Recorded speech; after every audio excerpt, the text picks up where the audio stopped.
Ça rappelle la fin des années 70. La fin des années 70. Bonjour Benoît, merci effectivement Bonjour. De nous faire remonter le temps et de nous rappeler que dans ces années-là, il y avait une très jolie série, il y a eu un bouquin d'ailleurs, hein, Oui. L'île aux 30 cercueils.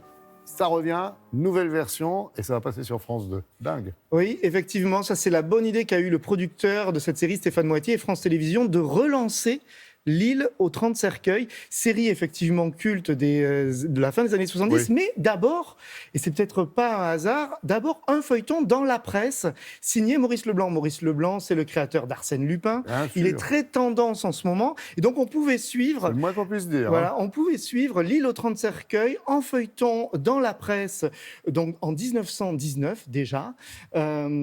Arsène Lupin, il faisait même une apparition dans ce fameux feuilleton. Et puis, c'est sorti en livre, 2 tomes. Et en 1979, France 2, Antenne 2 à l'époque, diffusait L'île aux 30 cercueils, une version avec Claude Jade et, Claude Jade, je cherchais et son Jean-Paul nom. Zenecker, Ouais. voilà, qui était dans cette série qui a fait effrayer la France entière à l'époque. Du coup, la bonne idée, c'est que la série revient. À l'époque, la série avait été tournée dans le Morbihan. Là, Ouais. ils ont décidé de tourner dans le Finistère Sud Pas très loin. sur l'île d'Ouessant. Ouais. Voilà, donc je suis allé donc là-bas, pas à l'île d'Ouessant malheureusement, mais je suis allé à Audierne et le cadre était quand même idéal baie d'Audierne. pour découvrir comment fonctionne cette nouvelle version, qui est une version actuelle, c'est-à-dire que l'histoire se déroulera en 2020. D'accord. Voilà.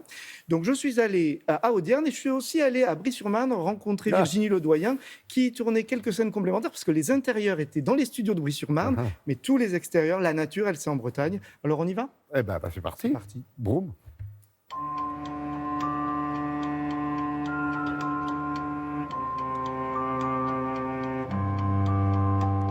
L'aventure a démarré avec ce bateau, qui est un bateau de fret qu'on a affrété parce qu'en fait on souhaitait commencer le tournage à l'île d'Ouessant. Voilà, donc il y a 2 mois de ça, on a embarqué tout le matériel, caméra, lumière, les containers, et tout est parti de là. Ah, Flavien, qu'est-ce que tu as comme sandwich? Des sandwichs pleins d'humour. L'île aux 30 cercueils, c'est l'histoire d'une femme qui revient sur sa terre natale et son retour crée pas mal de tensions et de dérèglements dans l'île dont elle est originaire. Et c'est le moment où justement les Iliens, les insulaires, se sont pour la plupart ligués contre elle, ont réussi à la séquestrer, à la capturer et l'ont enfermée dans ce hangar. Et ils ont le sentiment qu'en la tuant, en la sacrifiant, l'île va pouvoir retrouver son harmonie habituelle. Voilà la sentence. Qu'elle regarde en face les crimes qu'elle a commis.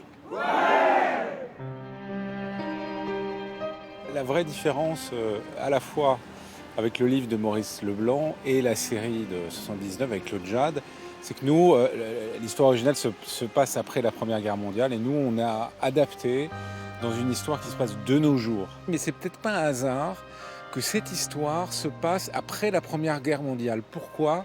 Parce que les femmes ont occupé une place différente pendant la Première Guerre mondiale. Les hommes n'étaient pas là, donc socialement, elles avaient accès à un autre type de rôle, un autre type de fonction.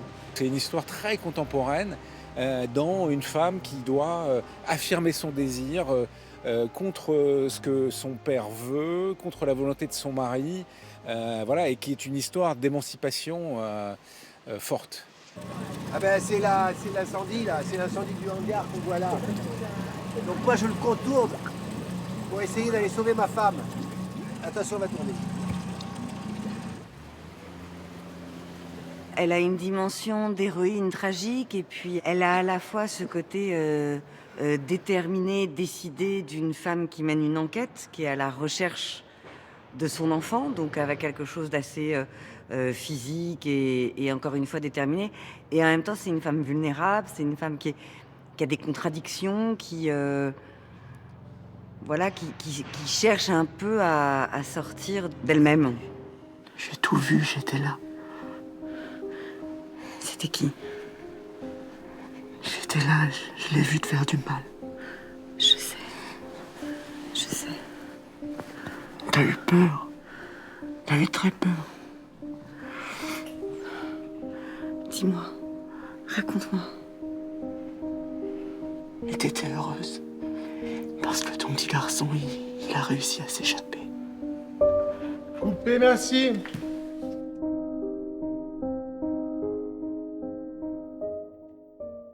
Ouais, plutôt content de voir Charles Berling sur une série. Oui, oui, Charles Berling vraiment s'amuse dans cette série, Virginie Ledoyen aussi.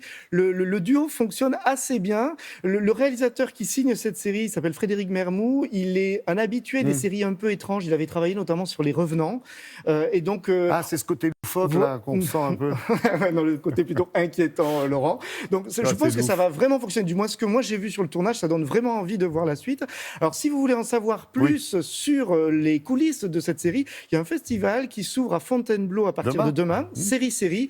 Et il y a toute l'équipe de création qui viendra jeudi en parler, justement, vu que le tournage vient tout juste de se terminer. C'est tout frais pour eux. Donc, ils viendront en parler. Un festival aussi où vous pourrez voir, je le dis parce que c'est une grande série très attendue pour France Télévisions. Vous savez, Léonard de Vinci, la nouvelle version, la grosse coproduction. Eh bien, les habitants de Fontainebleau vont pouvoir voir demain soir, en plein air, place de la République, les 2 premiers épisodes en avant-première de Léonard. Voilà, de Leonardo. Voilà, c'est série internationale. Ils sont gâtés à Fontainebleau. Hein. Voilà. Et si vous vous intéressez aux histoires d'îles, juste une information en termes de série, vous savez que Plus belle la vie va envoyer quelques-uns de leurs personnages dans une saga estivale. Et ça commence demain. Et dans l'épisode, certains personnages vont se retrouver en mer, perdus en mer. Et ça va être le fil conducteur de la tragédie de Plus belle la vie tout l'été. Merci beaucoup. De mer, oui, ce matin. Voilà. Merci Benoît.